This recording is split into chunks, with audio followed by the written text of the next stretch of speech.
Hello, hello, j'espère que vous allez bien. Alors, je reviens avec une vidéo partie 2 sur la fibro.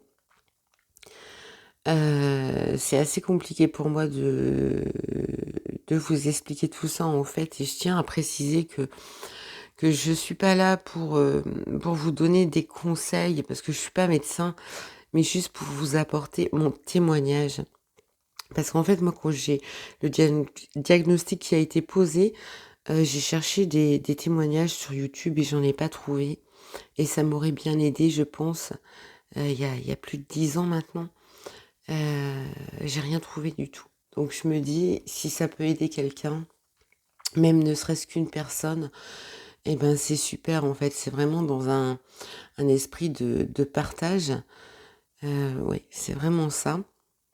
Et je vais essayer de pas me disperser et d'être, aussi concise que possible, mais c'est compliqué.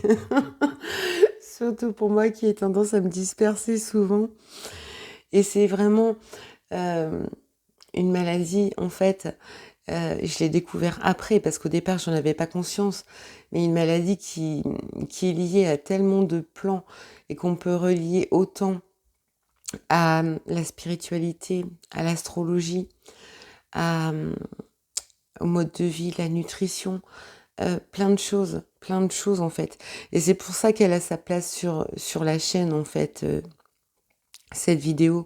C'est que, c'est pas de la médecine, en fait. C'est vraiment, bah, un mode de vie, un mode de prendre soin de soi, un mode de compréhension de l'incarnation, et enfin, c'est vraiment très, très vaste. Le sujet est très, très vaste. Je pense que si je ne synthétisais pas, je pourrais faire 10 vidéos. Donc, on va y aller doucement et je vais essayer d'être le plus concise possible.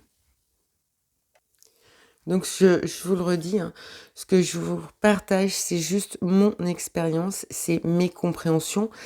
Mais mes compréhensions, c'est assez compliqué aussi parce qu'en fait, j'ai des tas de compréhensions qui se font encore ces derniers mois et qui, en fait, s'accélèrent ces derniers mois. Et donc il y a des mises à jour qui se font régulièrement. Donc ce que je vous dis maintenant, dans 2, 3, 4 semaines, mais ça aura encore changé, ça aura encore évolué. Mais je pense que tout un chacun est capable d'être à l'écoute aussi de ses ressentis et d'aller à son rythme, en fait. C'est ça, d'aller à son rythme, en fait, parce que cette maladie, elle est, longue à mettre, c'est difficile de mettre un mot dessus, au départ, et ensuite il y a un processus d'évolution à se dire: «Mais voilà, c'est très personnel. Pourquoi moi j'en suis arrivée là? Pourquoi, j'ai ces symptômes? Pourquoi ceci? Pourquoi cela?» Voilà, c'est vraiment très personnel. Donc je ne vous partage que mon expérience à moi, qui pourra peut-être vous amener à des pistes de réflexion pour vous, et voilà, c'est vraiment dans cette optique, et c'est ça que je voulais remettre, ben, à jour aujourd'hui, en fait, par rapport à la vidéo. Donc, dans la dernière, on en était arrivé, si je me souviens bien, à 2016. 2016, je perds ma maison. 2016, je me dis, OK, voilà, la bonne aubaine entre guillemets, hein, parce que c'était super, super stressant, super flippant. La bonne aubaine dans le sens où, bah, ça fait 20 ans, en fait. 20 ans que j'ai envie de quitter ma région. 20 ans que j'ai envie d'aller vivre à un endroit où je me sens bien, où j'ai l'impression que je pourrais être bien et faire ma vie, et bah, go quoi, c'est le moment d'y aller parce que c'est maintenant ou jamais. Donc après avoir, convaincu, mon mari, mais qui me voyait tellement mal en fait qu'il a pas hésité longtemps, et bien on décide donc de faire nos valises, de faire les cartons, de faire le gros tri et de partir. Et là, franchement, et je pense que c'est là qu'on se rend compte qu'on est sur le bon chemin, c'est que, ben, on n'avait pas de travail ni l'un ni l'autre puisque lui, il a dû donner sa démission pour qu'on puisse partir. Moi, j'avais été licenciée, Et on est tombé sur une dame d'une agence immobilière super gentille qui nous a dit: «OK, OK, vous avez pas de travail, mais c'est pas grave, je peux vous trouver une maison sans souci» et on est arrivé quasiment à la fin de l'année scolaire. Les petits, bon ça a été, les moyennes, ça a été un petit peu plus compliqué, mais dans l'ensemble, tout le monde a suivi et on s'est installé là-bas, le bonheur, le bonheur. Alors, entre parenthèses, je fais une digression, mais je vais vous expliquer pourquoi. C'est que quand on a annoncé à tout le monde de notre entourage qu'on partait, ça a été: «Mais vous êtes fous, vous pouvez pas faire ça, à l'âge que vous avez», parce qu'on avait plus de 40 ans, «à l'âge que vous avez, en plus, vous quittez une situation stable, vous n'allez pas retrouver de travail». Bon, voilà, si on avait écouté tout le monde, on l'aurait pas fait. Il y a aussi des gens qui n'ont pas compris, qui se sont sentis abandonnés, alors que c'était pas le but en fait, non, on n'a abandonné personne. C'était vital en fait, c'était vital et moi je le ressentais de cette façon. C'était vraiment vital de partir et d'enfin, réaliser, ce projet, de mettre en place ce projet qui était là depuis plus de 20 ans, qui attendait et que je réalisais pas et en fait, notre famille, elle s'est épanouie depuis maintenant, 7 ans bientôt qu'on est arrivé ici, mais tout va bien en fait. Mon mari a retrouvé du travail sans souci, mais moi ma santé s'est améliorée effectivement et mais c'était la bonne décision, c'était vraiment la bonne décision et je regrette qu'une seule chose, c'est de pas de l'avoir fait avant, quoi. Donc voilà, ce que je veux vous dire, en fait, c'est n'ayez pas peur parce que les gens autour de nous, quand on prend une décision comme ça, souvent, ils ont leurs propres raisons pour vous dire: «Ne le faites pas», mais ils sont pas à votre place, en fait. Donc vraiment, écoutez votre cœur et allez-y, quoi. Allez-y. Donc j'en étais où? Ça y est, voilà, je suis encore partie dans un sens. On est arrivé ici en 2017. Heu, entre-temps, ce qui s'était passé avant mon départ quand même, c'est que j'avais vu pas mal de spécialistes. J'avais fait, beaucoup de bilans, radio, où on avait vu que ma colonne vertébrale était quand même bien attaquée, mais forcément, je n'avais jamais fait attention à mon corps. Donc que ce soit par mon métier où je soulevais, des personnes, voilà, sans prendre de précautions particulières, où, je faisais les courses, je m'occupais des enfants et je ne faisais pas du tout attention à mon dos. Bon voilà, mon dos est vraiment dans un piteux état, mais voilà, ça c'est, comment je dirais? C'est mécanique, ça a rien à voir avec la fibro, en fait. J'avais fait pas mal de bilans sanguins, pour vérifier la thyroïde, pour vérifier plein d'autres choses et tout était normal. Donc c'était vraiment, un petit peu déstabilisant dans le sens où je me disais: «OK, il y a ça, mais ça n'explique pas la fatigue, mais l'immense fatigue que je ressentais tout le temps, tout le temps, tout le temps». Le fait de pas dormir, même si le fait d'avoir travaillé de nuit, peut-être ça ne m'aidait pas à dormir. Mais en fait, en faisant la rétrospective, je me rendais bien compte que depuis que j'étais petite, j'avais jamais eu un sommeil de qualité et un sommeil normal. Pourquoi? Pourquoi? Et là, je fais le lien avec le monde spirituel, en fait. Mais parce que j'avais toujours l'impression qu'il y avait quelqu'un dans ma chambre, que j'étais pas seule. Heu, mais dans la famille, où je me suis incarnée, je vais dire ça comme ça, on parlait pas de ces choses-là. On parlait pas du tout de ces choses-là. Donc j'avais aucune connaissance en fait j'avais pas beaucoup de connaissances en fait sur l'énergie, sur le monde spirituel, sur pas du tout et vraiment donc là je vais reparler de David forcément. Quand j'ai fait mes recherches pour, voir si sur YouTube il y avait des gens qui parlaient de la fibro et que je suis tombée sur les vidéos de David, mais en fait, je me suis dit: «Waouh, mais super quoi, en fait, je suis pas folle, je suis pas folle» et c'est là que je me suis rendue compte que, lorsque mon fils est décédé en 2006 et que j'étais très, très en colère parce que pendant toute ma grossesse, j'avais fait des rêves prémonitoires où je le voyais mourir, en fait, et que j'avais toujours cette intuition qui était sur moi et cette impression qui était sur moi, depuis, les premiers mois de ma grossesse où je savais qu'il ne vivrait pas. Hem, j'avais été très, très en colère, très, très en colère et je me souviens qu'après mon accouchement, Hem, j'avais dit: «C'est tout quoi, je ne veux plus jamais avoir de rêves prémonitoires, je ne veux plus jamais avoir d'intuition, je ne veux plus jamais avoir de ressenti parce qu'en fait ça sert à rien, ça change pas les choses».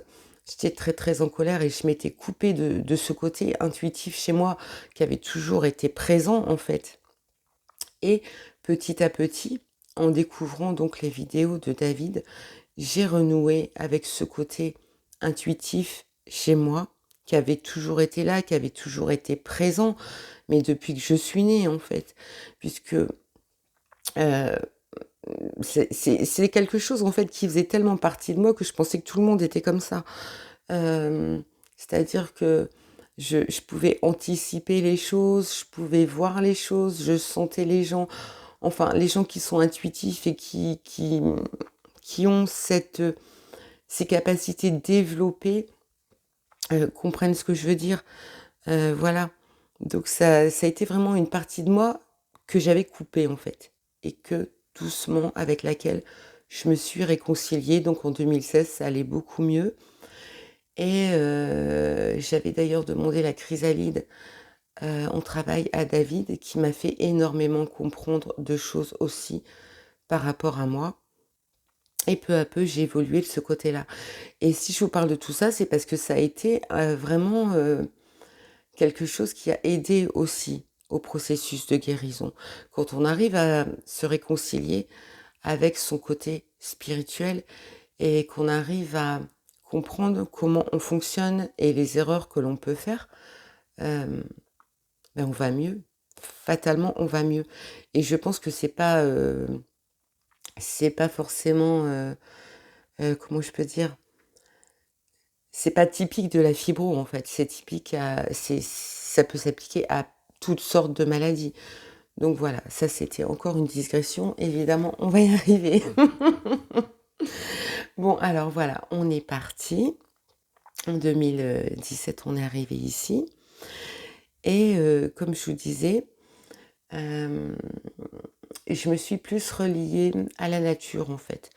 Pendant vraiment 1 an, j'ai vraiment, été plus, à marcher, à me relier à la nature, à aller, me baigner dans la mer, enfin dans l'océan, à vraiment reprendre corps avec la nature et à vraiment envoyer bouler toutes mes autres habitudes, mais que j'avais avant. C'est vraiment redéfinir ma vie, en fait, changer de vie complètement et mais c'est plus efficace pour moi, en tous les cas. Ça a été plus efficace que les médicaments. Voilà, on en est arrivé là en 2017, en fait. Bon, j'essaye d'être synthétique, mais j'espère que c'est pas trop en 10 trémille. Heu, donc après avoir compris, en fait, que, j'étais vraiment de nature, très contrôlante, oui, très, très contrôlante. Je dis ça par rapport au fait, du travail que m'avait envoyé David, qui m'avait donné plein de pistes, en fait, de réflexion. J'ai pris du recul. J'ai compris qu'en fait, depuis que j'étais dans le monde adulte, hein, je cherchais toujours la perfection, la perfection. Mes enfants, je cherchais toujours à ce qu'il ne leur arrive rien, à être, toujours à contrôler, en fait, ce qu'ils faisaient pour que justement, hem, il ne leur arrive rien non plus, que tout soit OK.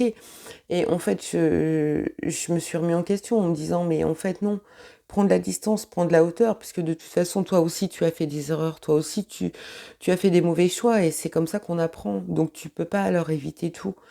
Donc voilà, j'ai pris vraiment du recul et je pense que ça a été bien pour eux aussi de leur laisser un peu d'air. D'ailleurs, les grandes, c'est mes 2 grandes filles, voient en fait que je suis complètement différente et elles le disent. La maman que tu es pour les derniers là, c'est pas du tout la maman qu'on a eue et c'est mieux, mais tant mieux quoi. Bon, maintenant au niveau des valeurs de respect, de politesse et voilà, il y a des choses qui changent pas. Par contre, le lâcher prise et voilà, être moins contrôlante, c'est mieux. Il y a aussi des choses aussi, c'est apprendre à demander de l'aide, chose que je ne faisais jamais. Bah, non, je peux tout faire en fait. Bah, non, c'est pas vrai, on peut pas tout faire. Chacun peut participer et quand c'est trop compliqué, trop difficile et que ça fait trop mal, on peut demander de l'aide. Mais ça, c'est pareil et là, je pense à mon papa qui disait toujours, «Bah, tant que tu as mal, c'est que tu es en vie. Quand tu auras plus mal, c'est que tu seras mort». Bah, OK, mais bon, d'accord. J'ai été élevée comme ça, mais en fait, non, finalement, c'est pas normal d'avoir mal. Bon, voilà, c'est des tas de croyances, en fait, qu'il faut faire tomber, des tas de choses qu'il faut revoir et mais ça fait partie aussi du processus de guérison, voilà et plein de prises de conscience qu'on a tout au long du processus de guérison. Ça, c'est, d'un point de vue positionnement, d'un point de vue énergétique aussi. Je me suis rendu compte, en fait, qu'il y avait des personnes qui, venaient me voir simplement pour me pomper de l'énergie, littéralement pour me pomper de l'énergie et je me rendais pas compte et déjà j'étais fatiguée puisque sommeil pas réparateur avec la fibro, tout le temps l'épuisement et par-dessus se rajoutent des personnes qui viennent te pomper l'énergie. Et là, tu te dis: «Mais oh là là, mais qu'est-ce que je suis mal, je comprends pas. Je viens de passer 1 heure avec cette personne et j'ai des vertiges et je suis pas bien». Bah oui, mais évidemment, si tu lui sers de batterie de recharge, ça peut pas le faire. Voilà, donc apprendre à se protéger de ces personnes, apprendre à les reconnaître et mais tout ça, j'en avais pas conscience. C'est vraiment au fil de mes lectures, au fil de mes apprentissages que j'ai pris conscience de tout ça. Alors autre chose, la nutrition. La nutrition, c'est une chose à laquelle je ne portais pas plus attention que ça et la nutrition, chez moi, c'était, bon, on est une grande famille, on fait des plats, qui vont vite, enfin pas forcément vite puisque je passais aussi du temps à cuisiner, mais des choses, simples qui sont pas forcément équilibrées et du fait maison parce que j'ai toujours, été dans le fait maison, le plus possible, mais je vais dire que je faisais passer les goûts de tout le monde et pas les miens devant. Donc si comme comment pourrais-je dire? Si moi j'avais envie de manger des brocolis ou des tomates ou des choses comme ça, mais j'en faisais pas en fait parce que je me dis: «Bah non, les enfants ils vont pas aimer, ça va pas le faire». Donc si je leur fais des pâtes ou si je leur fais des frites ou si je leur fais, heu, de la soupe, oui, de la soupe d'accord, mais par exemple, la soupe à la tomate, je peux pas, quoi. Moi, je la digère pas, donc j'en mange pas. Voilà, je vous donne des exemples, c'est parce qu'en fait, j'ai appris à écouter mon corps par rapport à l'alimentation et maintenant, je leur fais toujours à manger comme ils ont envie, en fait, comme ils aiment et comme ça leur fait plaisir. Mais par contre, moi, si j'ai envie de manger des brocolis, je mange des brocolis. Si j'ai envie de manger des tomates, je mange des tomates. Je peux pas manger de champignons parce que je les digère pas, je mange pas de champignons. Voilà, c'est tous des trucs en fait que j'ai mis en place et que j'ai fait attention, parce qu'au niveau des problèmes intestinaux, bon bien sûr j'ai vu, une naturopathe. C'est hyper important en fait de voir une naturopathe et j'ai même moi passé mon certificat de naturopathie pour être super au point là-dessus et pour m'aider, avec, cure de probiotiques, enfin j'ai fait tout ce qu'il fallait pour rétablir une flore intestinale correcte et ensuite réintégrer petit à petit tous les aliments que je pouvais manger en faisant attention et en écoutant mon corps. Voilà et le truc c'est ça, c'est écouter son corps. Hem, savoir que, passer une certaine heure, mais si je mange trop tard le soir, mais je vais pas bien digérer, je vais pas bien dormir. Et donc non, c'est pas un truc à faire, mais c'est des choses auxquelles je faisais pas attention avant. Au niveau de l'hydratation, mais c'est super important de boire au moins 1,5 litre d'eau par jour, parce que sinon la vessie, elle est en PLS. Et ça, c'est pareil, je faisais pas forcément attention. Hem, voilà, mais tout ça, ça rentre dans le processus de guérison. Tout ça, c'est vraiment un ensemble de choses concrètes qu'on peut mettre en place et je fais que vous donner des pistes, en fait, hein, qui rentrent dans le processus de guérison. Après, il y a des choses au niveau, personnel, heu, qui sont importantes aussi parce qu'apprendre à poser ses limites, apprendre à savoir dire non, c'est aussi hyper important. Heu, Parce que la contrariété, le stress et le fait de ne pas être soi-même, ça provoque aussi des douleurs. Ça peut paraître curieux, mais c'est vrai en fait. Hem, donc voilà, c'est vraiment des choses de plus en plus, importantes qu'on parle pas forcément quand on évoque la fibro et qu'on n'aurait pas, idée d'aborder et c'est vraiment, essentiel en fait.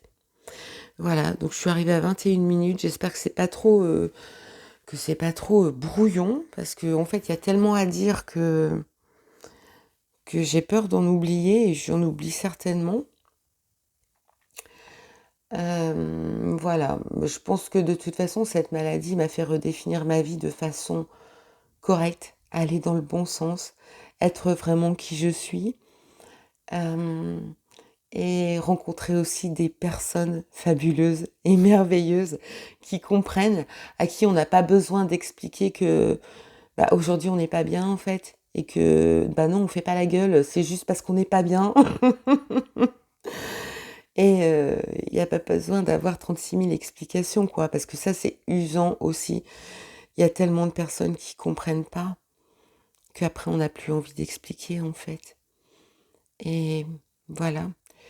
J'allais dire quelque chose, mais ça m'a échappé. J'ai essayé de réfléchir. Je vais mettre sur pause, je réfléchis 3 secondes, hein, parce que là, vraiment, ça m'a échappé.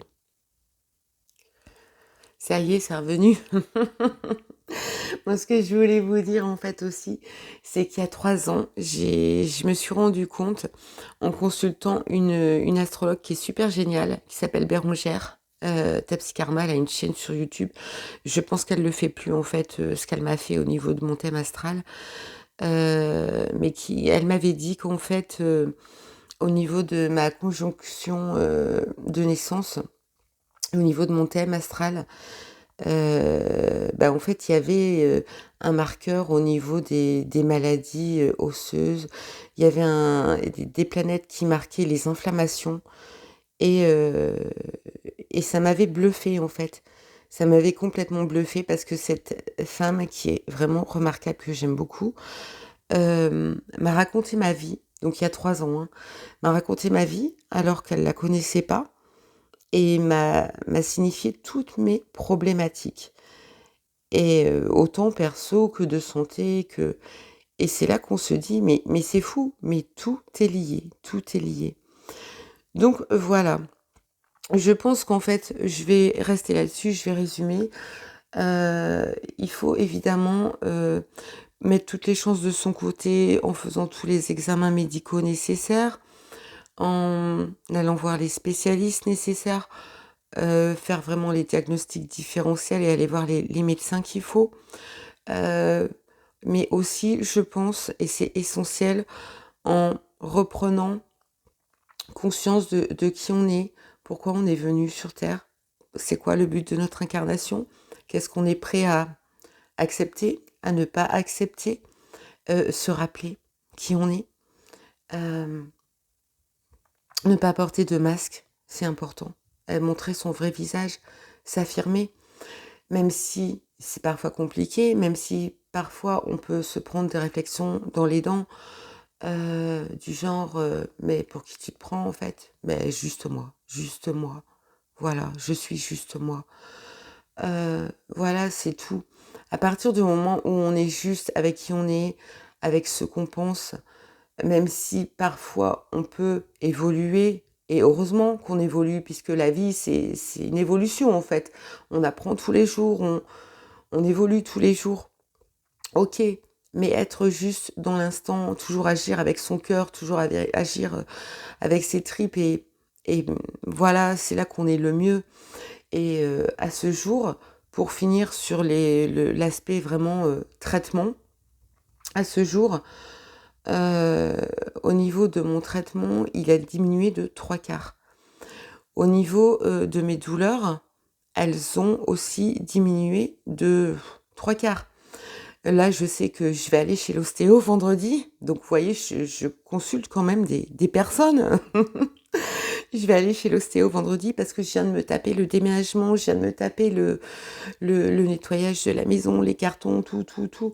Mais normal quoi, en même temps, j'ai un dos en compote, ça c'est visible à la radio, je peux pas faire de miracle. J'ai pas préservé mon dos, j'ai pas fait attention à mon dos, j'en paye les conséquences. Voilà, c'est normal. Mais voilà quoi.